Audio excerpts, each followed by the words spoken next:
Mga pagbasa ng mga salita ng makapangyarihang Diyos. Paglalantad sa mga Antikristo.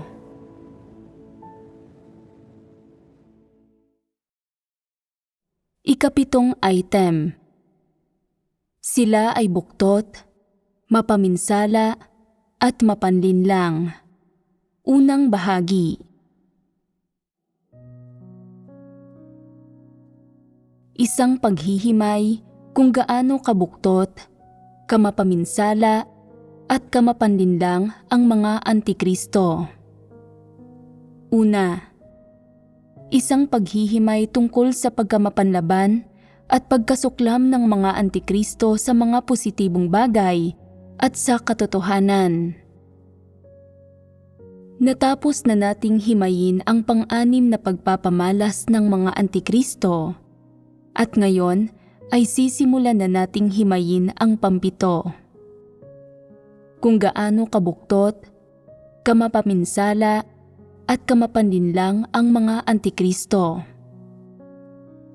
Sinasabi ng ilang tao na yamang hinihimay at inilalantad naman natin ang mga Antikristo. Hindi ba't masyadong magaan na sabihing sila ay buktot, mapaminsala, at mapanlinlang? Sino ba ang wala ni katiting na masama o mapanlinlang na disposisyon? Lahat ng ordinaryong tao ay may mga tiwaling disposisyon na ito. Kaya kung ilalantad at hihimayin natin sa ganitong paraan ang mga Antikristo, hindi ba't ang ibig sabihin niyon ay Antikristo ang lahat ng tao? Mayroon ba sa inyong nag-iisip ng ganito? Kung mayroong sino man sa inyo na talagang nag-iisip ng ganito, nagkakamali kayo. Mayroon bang pagkakaiba sa pagitan ng pagiging buktot, mapaminsala, at mapanlinlang ng mga Antikristo at ng pagpapakita ng mga ordinaryong tao ng mga tiwaling disposisyong ito? Mayroon talagang pagkakaiba dahil kung hindi natin isasama ang mga disposisyong ito sa mga pagpapamalas ng mga Antikristo. Ngayon, pangunahin muna akong magbabahagi tungkol sa pagkakaibang ito bago ako magsalita tungkol sa ilang totoong halimbawa at partikular na pagpapamalas ng buktot, mapaminsala, at mapanlinlang na mga disposisyon ng mga Antikristo. Madaling maunawaan ang literal na kahulugan ng mga salitang buktot, mapaminsala, at mapanlinlang. Ang mahirap ay ang pagkilati sa pangunahing pagkakaiba ng mga uri ng pagpapamalas na ito sa mga Antikristo at sa mga ordinaryong tao. Kung bakit natin tinutukoy ang isang uri ng tao na nagtataglay ng mga tiwaling disposisyon at diwang ito bilang isang Antikristo, at kung ano ang pagkakaiba ng diwa ng mga Antikristo at ng ordinaryong tiwaling sangkatauhan. Una, hayagang lumalaban ang mga Antikristo sa katotohanan at sa Diyos. Nakikipag-agawan sila sa Diyos para sa kanyang mga hinirang na tao, sa kanyang posisyon at sa puso ng mga tao. At gumagawa pa nga ang mga Antikristo ng iba't ibang bagay sa paligid ng mga hinirang na tao ng Diyos para makuha ang kanilang puso at para ilihis at paralisahin sila. Sa madaling salita, ang kalikasan ng mga kilos at pag-uugali ng mga Antikristo, ito man ay lantad o sikreto, ay palaging kumakalaban sa Diyos. Bakit ko sinasabing ito ay kumakalaban sa Diyos? Ito ay dahil alam na alam ng mga Antikristo na ang mga salita ng Diyos ay ang katotohanan at na ang Diyos ay ang Diyos. Pero sinasalungat pa rin nila ang Diyos at hindi tinatanggap ang katotohanan kahit na paano man ito pagbahaginan. Halimbawa, Inaakit ng ilang antikristo ang ilang tao at inililihis at kinokontrol ang mga ito.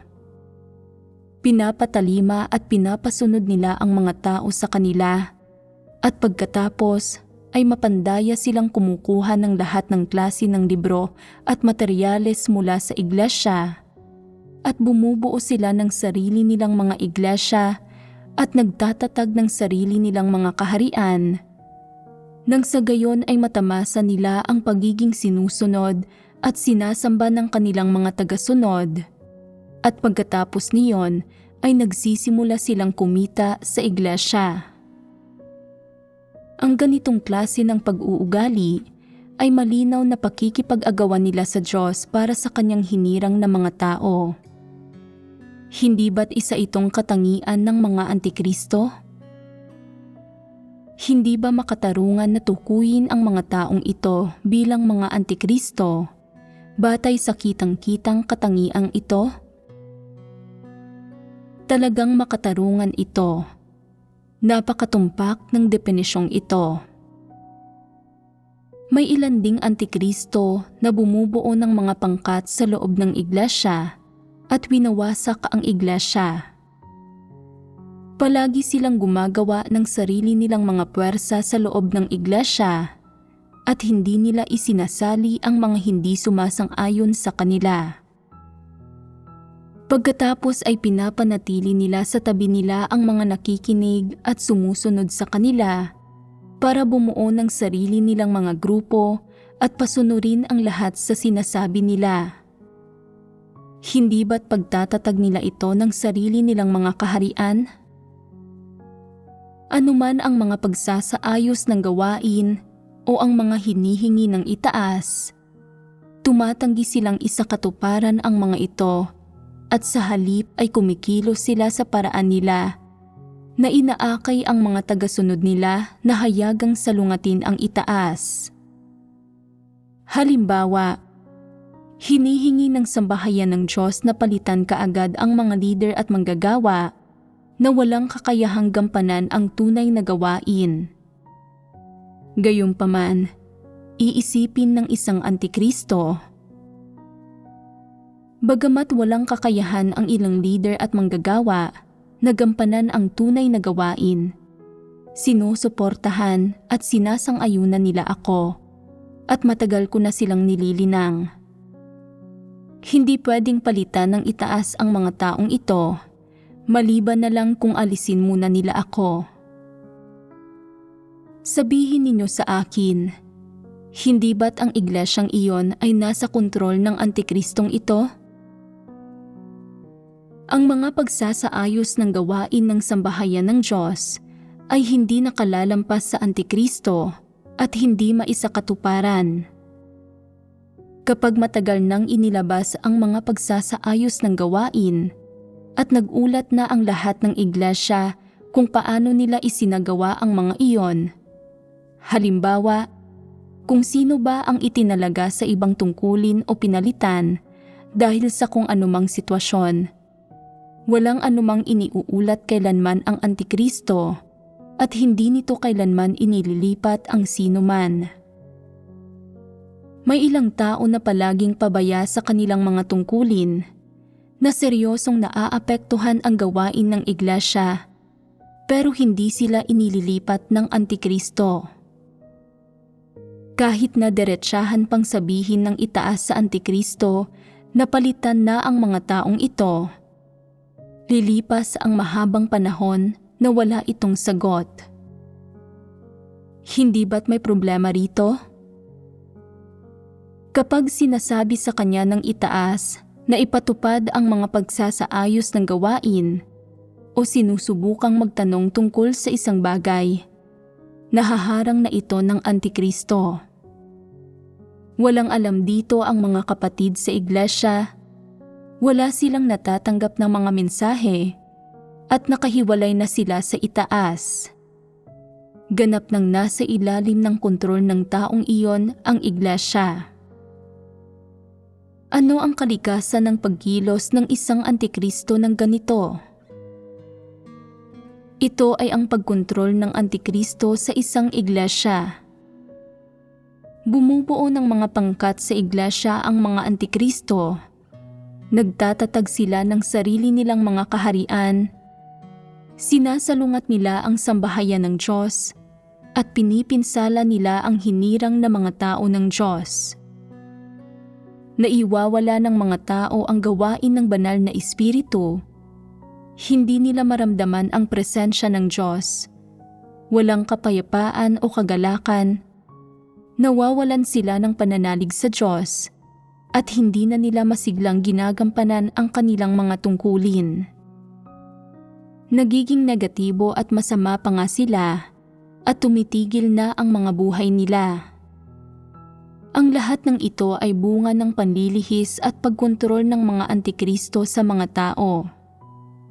Ngayon, sa lahat ng pastoral na lugar sa China, ilang huwad na leader at antikristo ang nalantad at pinalitan na.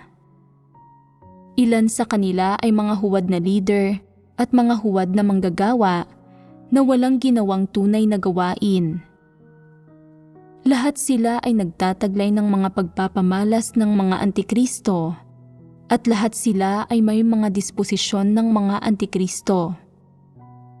Pero hindi pa nila naabot ang antas ng pagiging mga antikristo, kaya pinalitan lang sila. Gayunpaman, ang ilang tao ay may sarili nilang batas. Sila ang nasusunod sa lahat ng bagay.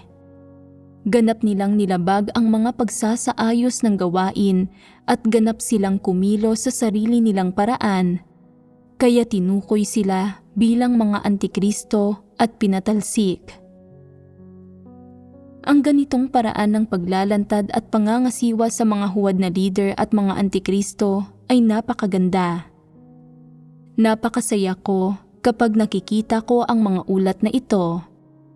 Dahil ipinapakita nito na ang ilan sa mga hinirang ng Diyos ay naunawaan na ang kaunting katotohanan pagkatapos ng ilang taong pakikinig sa mga sermon. Bakit ko sinasabi na naunawaan na nila ang kaunting katotohanan? Ito ay dahil pagkatapos nilang makinig sa mga sermong ito, kaya na nilang maiugnay at magamit ang mga ito sa ilang usaping nakakaharap nila sa buhay. Pagkatapos nilang makinig sa mga katotohanang ito, maaaring hindi nila talaga nauunawaan ang mga ito sa sandaling iyon, pero kalaunan, nakikilatis na nila ang mga tao at pangyayari. Nagkakaroon na sila ng mga prinsipyo at pamantayan na naipangsusukat nila sa mga may sariling batas, sa mga hindi ginagampanan ang tunay na gawain, sa mga hindi kayang lutasin ang mga tunay na problema, sa mga pabaya sa kanilang mga tungkulin at hindi nagdadala ng pasanin, at sa mga hindi nakararamdam ng responsibilidad. Hindi ba't pagsulong ito? Ito ay pagsulong. Hindi masasabing nagtataglay sila ng tayog. Naunawaan lamang nila ang kaunting katotohanan. Ang mga hinirang na tao ng Diyos ay may kaunting pagkilatis sa mga huwad na leader, sa mga antikristo, at sa ilan sa mga hindi ginagampanan ang tunay na gawain at walang kakayahan sa kanilang gawain. Hindi ba't mabuting bagay ito? Mabuting bagay ito. Ipinapakita nito na ang mga hinirang na tao ng Diyos ay nauunawaan ang katotohanan at may pagkilatis at kaya nilang kumampi sa Diyos at protektahan ang gawain ng iglesia. Ito ay karapat-dapat ipagdiwang. Hindi posibleng mailigaw ng mga antikristo ang mga nakakaunawa sa katotohanan. Maaari nilang mailigaw ang mga hindi nakakaunawa sa katotohanan at walang pagkilati sa loob ng ilang panahon. Pero gaano katagal? Umaasa ako na habang mas nauunawaan ng mga tao ang katotohanan at mas nananalig sila sa Diyos, mas iikli ang aabuting panahon para matanggihan at maiwaksi nila ang mga gapos at pagpipigil ng mga antikristo. Sa makatuwid, kailangan pa rin na pagbahaginan natin ang iba't ibang detalyadong pagpapamalas ng mga antikristo. Kung hindi, kapag nailigaw at nakontrol ng mga antikristo ang mga tao, magiging napakahirap para sa mga tao na makamit ang kaligtasan. Ipinaliwanag ko sa mga simpleng salita lang ang mga pagpapamalas ng mga antikristo at ang mga dahilan sa pagtukoy sa mga gayong tao bilang mga antikristo. Kung gayon, ano ang pagkakaiba sa pagitan ng mga pagpapamalas ng pagiging buktot, mapaminsala at mapanlinlang na mga antikristo at ng mga tiwaling disposisyon ng mga ordinaryong tao? Nauunawaan ba ninyo ito? May ikukwento ako sa inyong isang istorya, at ang istoryang ito ay talagang may kaugnayan sa pagiging buktot, mapaminsala at mapanlinlang. Ang aklat ng Job sa Biblia ay may tala ng pag-uusap ng Diyos at ni Satanas. Tinanong ng Diyos si Satanas, "Saan ka nanggaling?" At paano sumagot si Satanas? Sa pagpaparoot pa rito sa lupa at sa pagmamanhik manaog doon. Hanggang ngayon, hindi pa rin nauunawaan ng mga tao kung ano ang ibig sabihin ni Satanas dito. Tinatawag itong isang disposisyon. Bakit hindi nauunawaan ng mga tao kung ano ang ibig sabihin ni Satanas? Ito ay dahil hindi mo pa rin nahahanap kung saan mismo galing si Satanas. Ano ang issue sa sinabi ni Satanas? May isang klase ng disposisyon dito at iyon ay isang buktot na disposisyon. Tapusin muna natin ngayon ang tungkol sa paksang iyon at suriin natin kung ano ang sumunod na nangyari.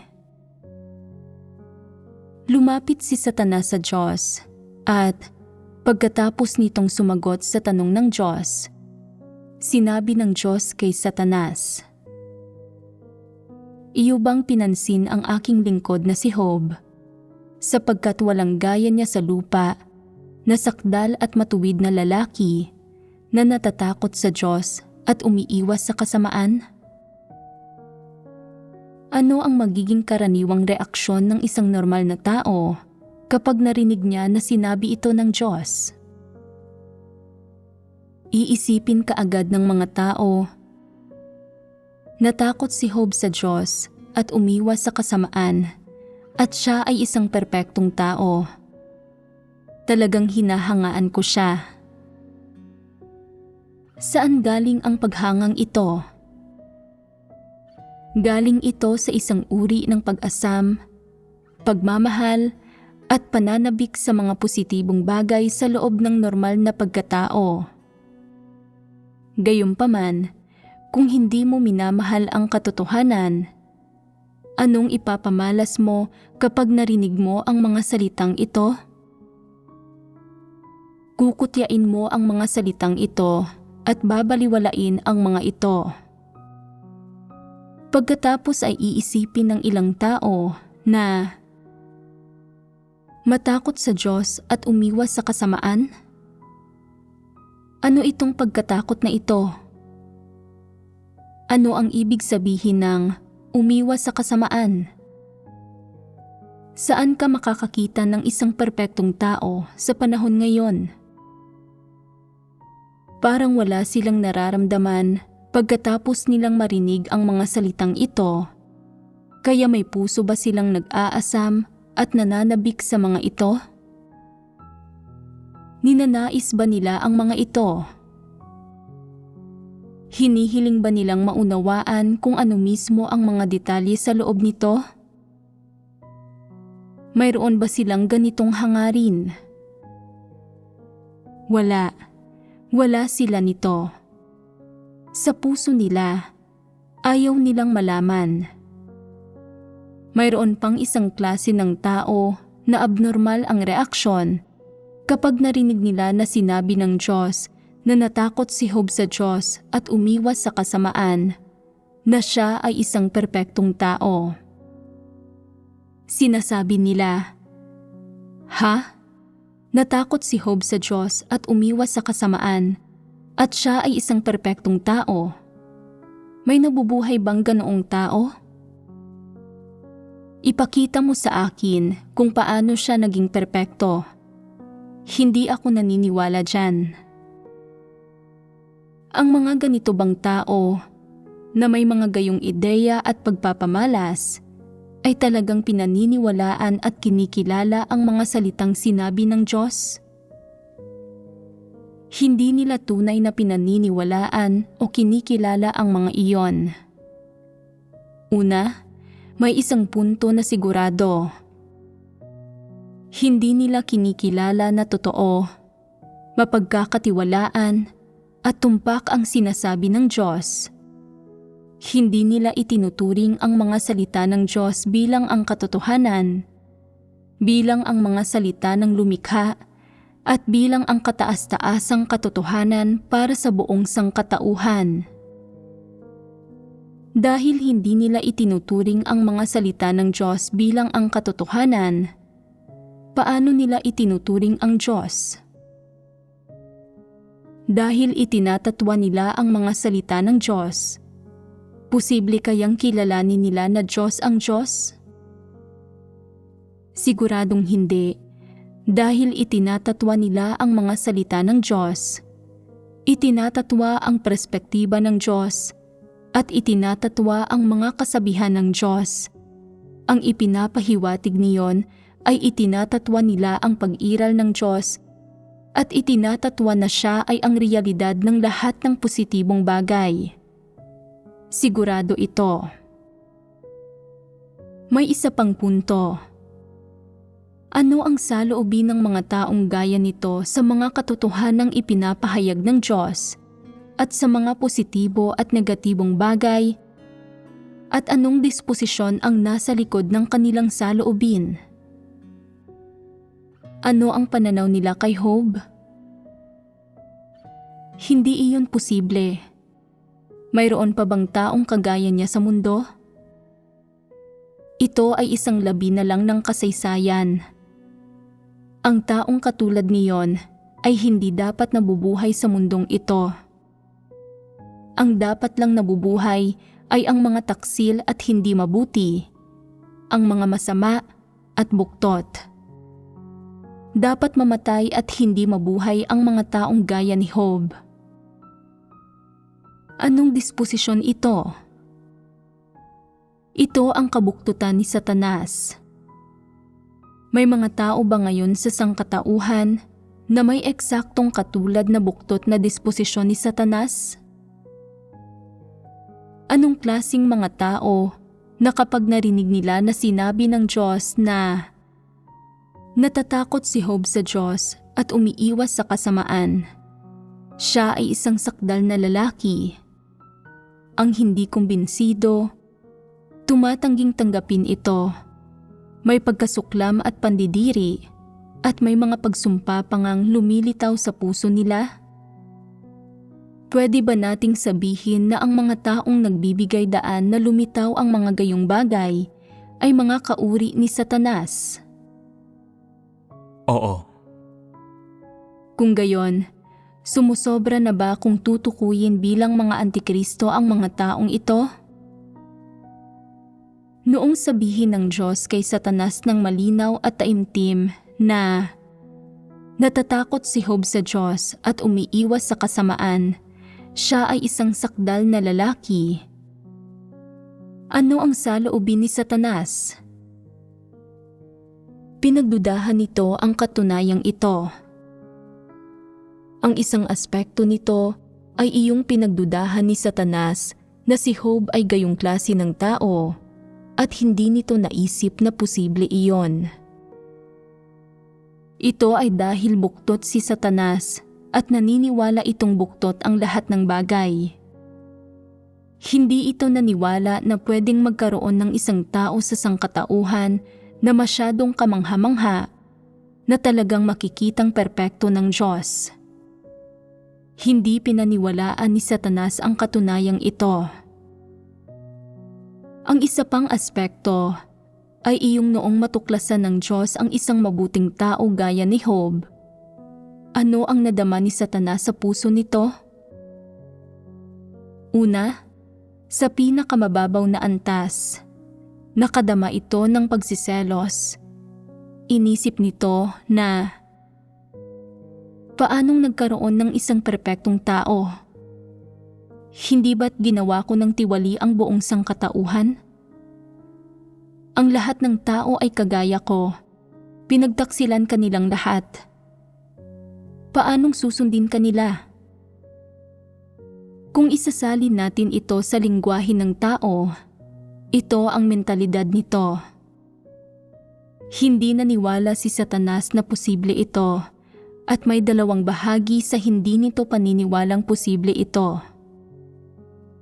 Ang una ay hiniling ni Satanas na hindi sana umiral si Job, habang ang ikalawa ay naisip ni Satanas, kahit pa nabubuhay siya, lilipulin ko siya.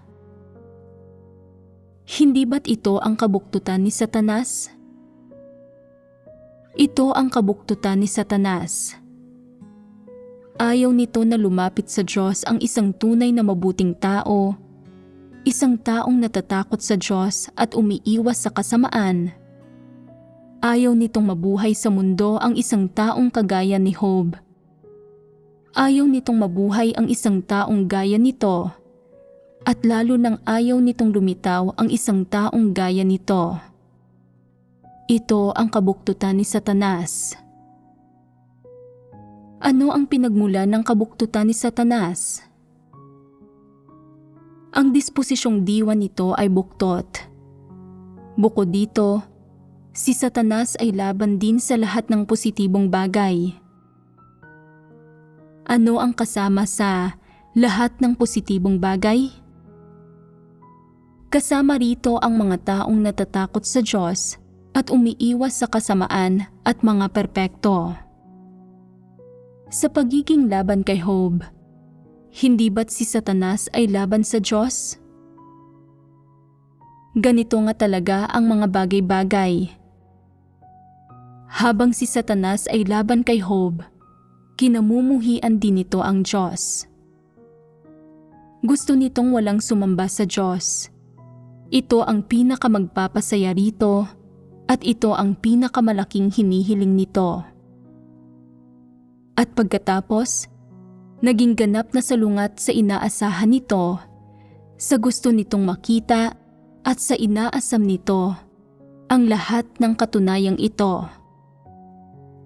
Ang gayong kamanghamanghang bagay ay nangyari sa harap nito mismo, pero ang kabuktutan nito, ang kabangisan nito, ay nagdulot na magkaroon pa ito ng isa pang pakikipag-usap sa Diyos, na siyang ang sumusunod na dialogo sa pagitan nito at ng Diyos. May nakakaalam ba sa orihinal na teksto?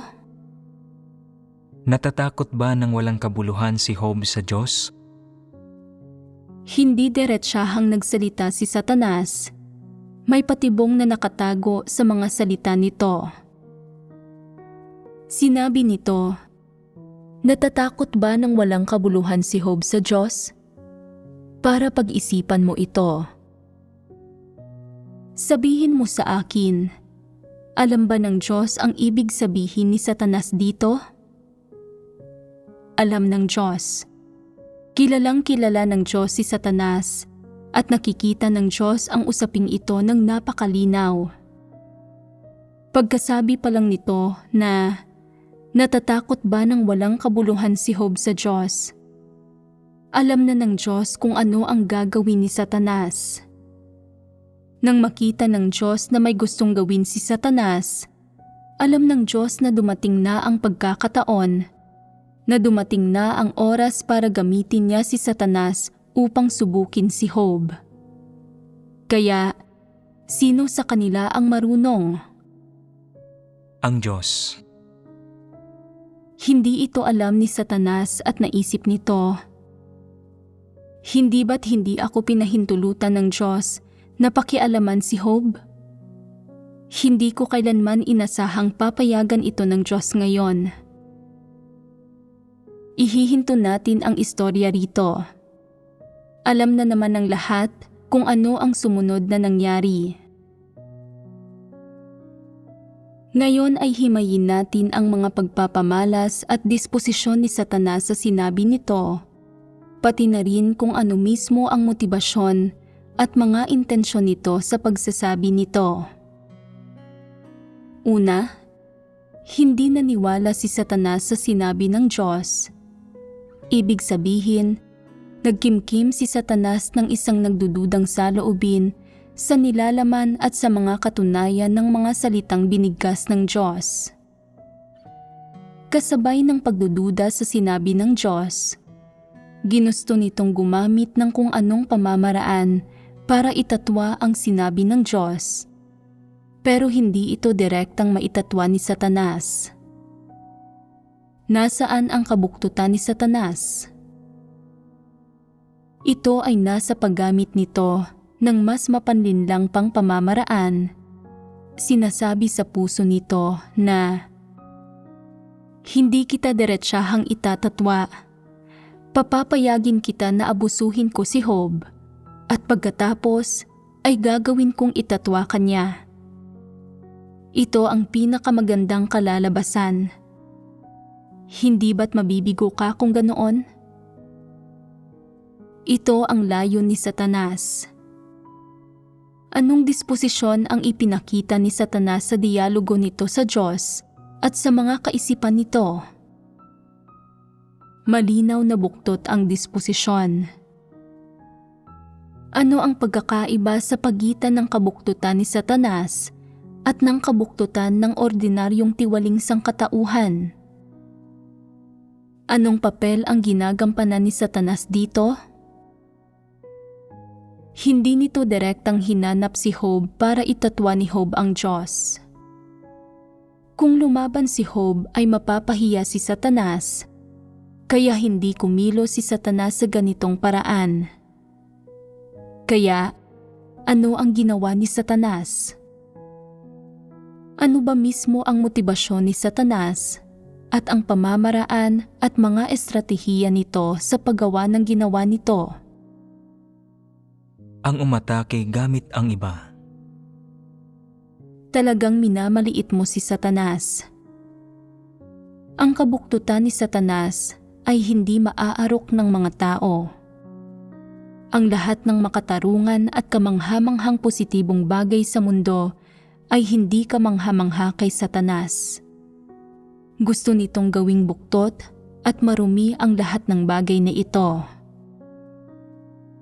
Ano ang pinakamalaking pagkakaiba sa pagitan ni Satanas at ng mga tiwaling tao? Ang pinakamalaking pagkakaiba ay iyong alam na alam nito na ang Diyos ang katotohanan, na ang Diyos ay may karunungan at awtoridad, at na ang Diyos ang pinagmumulan ng lahat ng positibong bagay, pero hindi kinikilala ni Satanas ang mga ito, at sa halip ay kinasusuklaman, pinandidirihan, kinamumuhian, at isinusumpa pa nga nito ang lahat ng ito. Gayunman, madalas inililigaw ni Satanas ang mga tiwaling tao at hindi nila alam kung ano ang mga positibong bagay o kung ano ang mga matuwid at lalo na kung ano ang katotohanan o kung ano ang hinihingi ng Diyos. Bagamat nagbubunyag sila ng ilang tiwaling disposisyon, nabubunyag ang buktot at mapanlinlang na mga tiwaling disposisyon na ito habang ang mga tao ay hangal, ignorante, manhid, bulag at naloko at hindi nauunawaan ang katotohanan. Samantalang alam na alam ni Satanas ang ginagawa nitong mali. Bakit natin ito tinatawag na Satanas? dahil nakikita nito ang lahat ng ginagawa ng Diyos sa espiritual na mundo at sa buong sansinukob, at habang nasasaksihan nito ang lahat ng iyon, itinatatwa pa rin nitong umiiral ang Diyos, na ang Diyos ang katotohanan at ang katunayan na ang Diyos ang may kataas-taasang kapangyarihan sa buong sangkatauhan. Gaano man karaming tao ang sumusunod sa Diyos, gaano man kadakila ang gawaing ginagawa ng Diyos, gaano man kadakila ang hawak na awtoridad ng Diyos, o gaano man kamakapangyarihan sa lahat ang Diyos, itinatatwa pa rin ni Satanas ang lahat ng ito, at walang kahihiyan o karangalan nitong pinaparalisa, binubulag, at ginagawang tiwali ang sangkatauhan, gamit ang lahat ng uri ng pamamaraan para iligaw ang sangkatauhan at pasunurin ang sangkatauhan sa kanya. Ano ang kasasabi ko lamang na mga pangunahing pagpapamalas ng mga kabuktutan ni Satanas? Dalubhasa si Satanas sa pagsalungat sa Diyos. Hindi nito kinikilala ang sinasabi ng Diyos gaano man katama ang mga salita ng Diyos.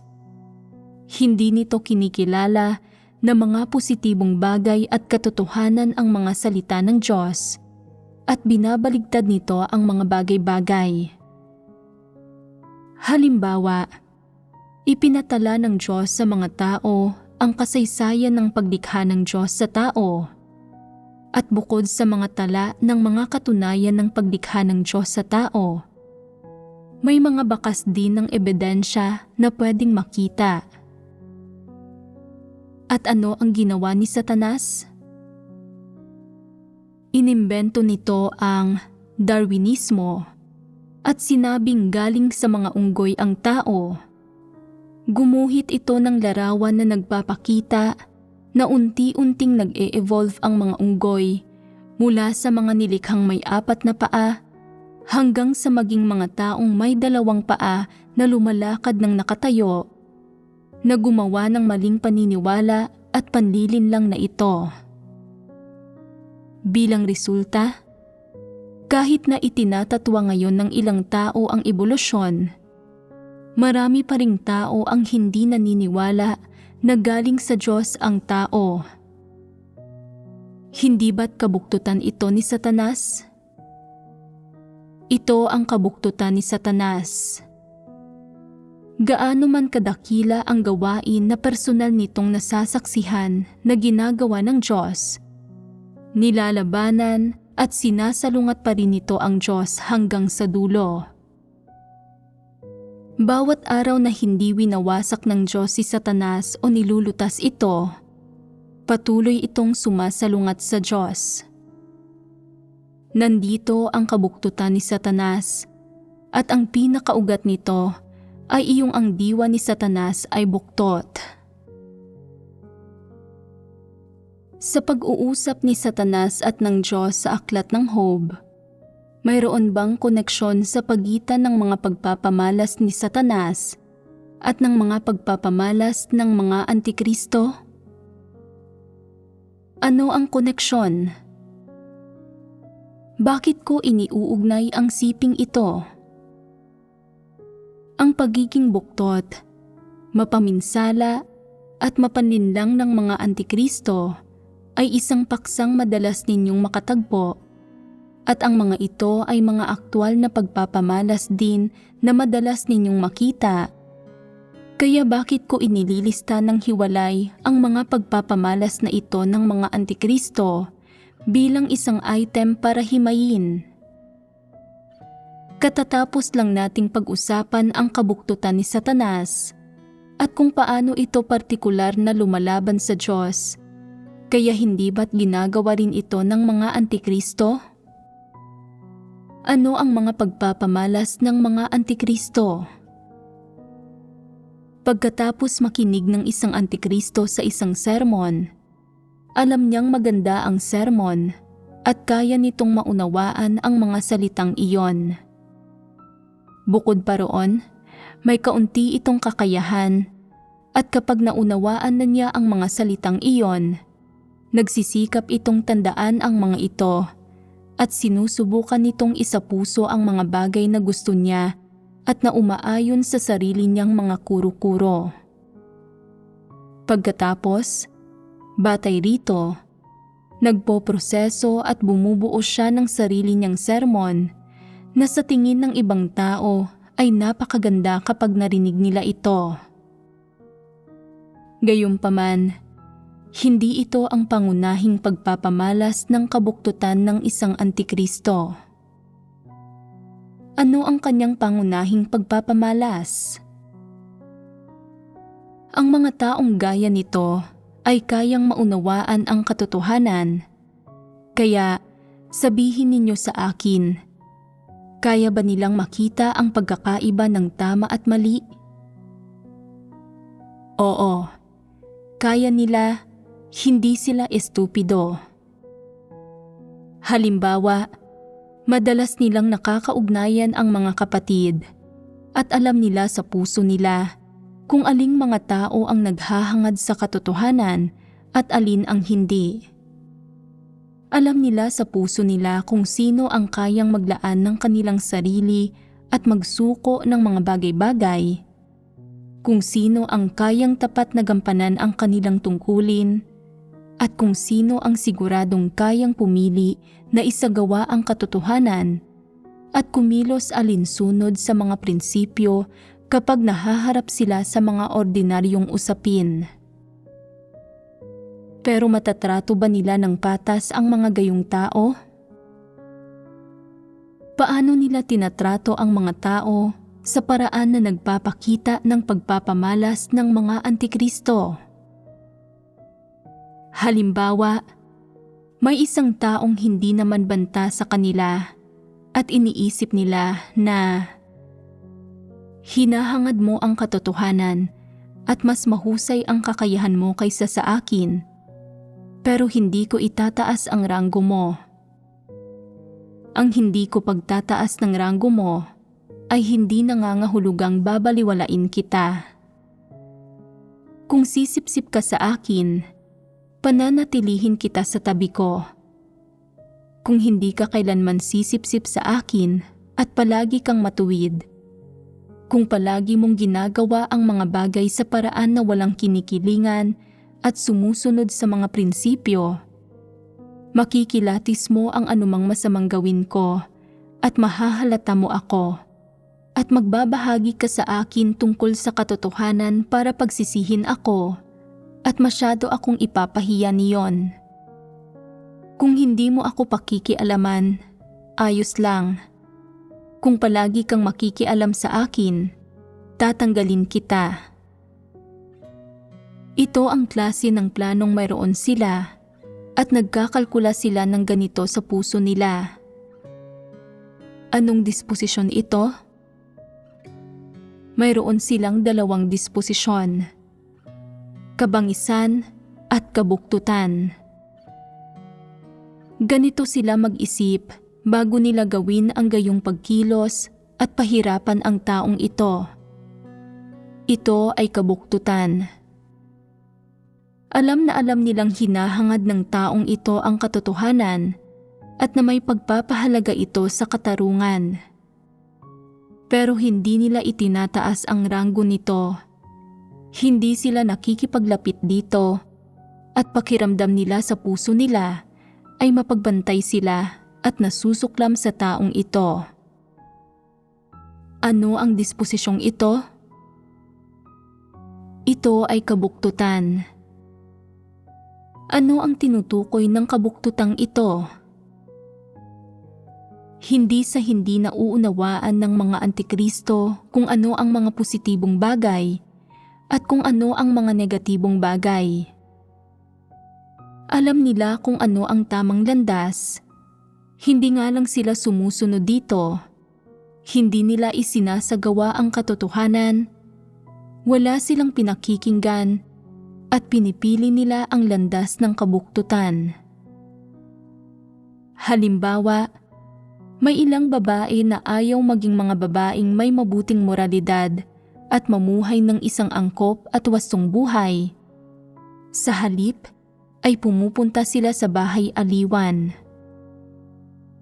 Sa mga panahong ito ay wala namang nambubugaw sa kanila o pumipilit sa kanila. Kaya bakit sila pumupunta sa bahay aliwan?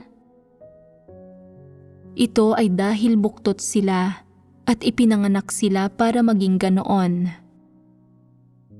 Ang mga antikristo ay ganitong klasing basura at hinihimay natin sila at tinutukoy sila bilang mga antikristo dahil ang kabuktutan ng mga antikristo ay hindi kailanman pwedeng maging pagkamatuwid at kabutihan ng mga normal na tao. Ito ang pagkakaiba sa pagitan nila at ng mga normal na tao na may mga tiwaling disposisyon. Pungusan man sila o gamitin ng iglesia ang mga atas administratibo para supilin sila, o bumangon man ang mga kapatid para salungatin at ilantad sila. Walang makakapagbago sa orihinal na layunin at mga prinsipyo ng kanilang pagkilos. Hindi ito kailanman mangyayari. Walang makakapagbago sa kanila. Walang makakaaantig sa puso nila para bitiwan nila ang kanilang mga pananaw o ang mga prinsipyo ng kanilang asal. Hindi mo sila mababago. Mga antikristo sila. Akala mo ba ay napakabuktot ng mga antikristo na hindi na nila alam kung ano ang mabuti at kung ano ang masama? Alam nila. Kapag nag-uulat ng isyu ang antikristo o gumagawa ito ng ulat sa itaas tungkol sa gawain, sumusulat ito ng magagandang pakinggang mga salita, at kung babasahin mo ang mga ulat na ito, iisipin mong ang taong ito ay may napakahusay na kakayahan. Gayunpaman, kapag nalaman mo na ang tunay na sitwasyon, matutuklasan mo na sa kanyang gawain ay palagi niyang nilalabag ang mga pagsasaayos ng gawain. Inaapi niya ang mga naghahangad sa katotohanan at ginugulo niya ang gawain ng iglesia. Isa siyang antikristo. Ang ilang antikristo ay nag-iwan ng mga komento sa website ng ating iglesia, at kung hindi mo alam ang pinanggalingan o pinagmula nila, makikita mo lang kung gaano kagaling na naipahayag ang mga komento nila, na talagang malinaw na naisulat at may magandang estilo. At iisipin mong ang taong ito ay may mahusay na kakayahan. Kapag lang nalaman mo na ang tungkol sa kanila, ay saka mo malalaman na antikristo sila, na gumawa sila ng maraming kasamaan at pinatalsik na sila sa iglesia 3 taon na ang nakakalipas. Patuloy silang naglalagay ng mga mensahe sa website ng Sambahayan ng Diyos para mapansin ng itaas, para tumaas ang ranggo nila at mabigyan sila ng pagkakataong makabawi. Ganoon iyon. Sabihin ninyo sa akin, gusto ba ng mga antikristo na pagpalain? Talagang gusto nila. Natatakot sila sa kamatayan at natatakot silang mamatay.